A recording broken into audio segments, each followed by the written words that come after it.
విద్యార్థులు శాస్త్ర సాంకేతికతను పెంపొందించుకుని గొప్ప శాస్త్రవేత్తలుగా ఎదగాలని జిల్లా అదనపు న్యాయమూర్తి కంపల్లి శైలజ విద్యార్థులకు సూచించారు.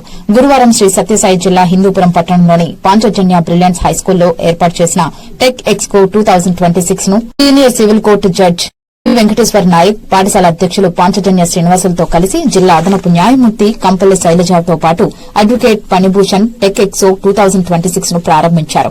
విద్యార్థులు నిర్వహించిన మాక్ కోర్టు నిర్వహణను న్యాయమూర్తులు చూసి విద్యార్థులను ప్రశంసించారు. విద్యార్థి దశలోనే కోర్టుపై అవగాహన పెంచడం చాలా సంతోషంగా ఉందని, మరింత అవగాహన పెంచుకోవడానికి స్థానికంగా ఉన్న కోర్టును సందర్శించడానికి అవకాశమిస్తామని అన్నారు. అనంతరం విద్యార్థులు రూపొందించిన వివిధ ప్రయోగాలను న్యాయమూర్తులు పరిశీలన చేసి అవి పనిచేసే విధానంపై విద్యార్థులను అడిగి తెలుసుకున్నారు. ఐపీఎస్ అధికారి హోదాలో ఉన్న విద్యార్థి అహిల్ ప్రస్తుతం సమాజంలో జరుగుతున్న అసాంఘిక కార్యక్రమాలపై అవగాహన కార్యక్రమాలు నిర్వహిస్తున్నట్లు న్యాయమూర్తి వివరించడం అద్భుతంగా ఉందని అభిప్రాయపడ్డారు.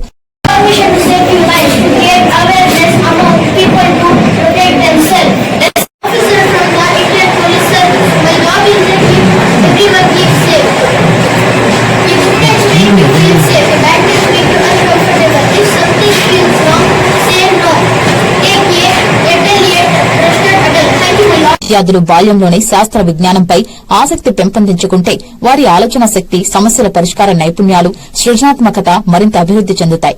ఏఐ, రోబోటిక్స్, కోడింగ్ వంటి అంశాలపై ప్రాథమిక అవగాహన కలిగించడం ద్వారా వారు భవిష్యత్తులో ఉన్నత విద్యలో మరియు పరిశోధన రంగాల్లో మెరుగైన అవకాశాలను సొంతం చేసుకోగలరని అభిప్రాయపడ్డారు.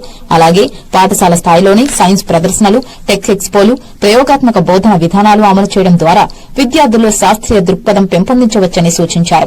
సరైన మార్గదర్శకత్వం, సాంకేతిక వనరులు అందుబాటులో ఉంటే నేటి విద్యార్థులే రేపటి గొప్ప శాస్త్రవేత్తలవుతారని పేర్కొన్నారు. వీటితో పాటు విద్యార్థులు నిర్వహించిన టెక్ ఎక్స్పో చాలా అద్భుతంగా ఉందని అన్నారు.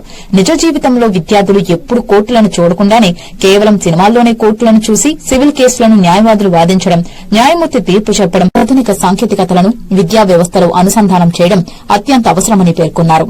పాఠశాల అధ్యకులు పాంచజన్య శ్రీనివాసులు మాట్లాడుతూ ఉపాధ్యాయుల పర్యవేక్షణలో విద్యార్థులు రూపొందించిన ప్రతి నమూనా వారి మేధస్సుకు ప్రతిబింబమని తెలిపారు. రాష్ట ప్రభుత్వం ఏఐ విజ్ఞానాన్ని విద్యా పాఠ్యాంశాలలో భాగం చేయాలన్న ఆలోచనలను దృష్టిలో ఉంచుకుని ఆ దిశగా విద్యార్థులను ప్రోత్సహించినట్లు వెల్లడించారు.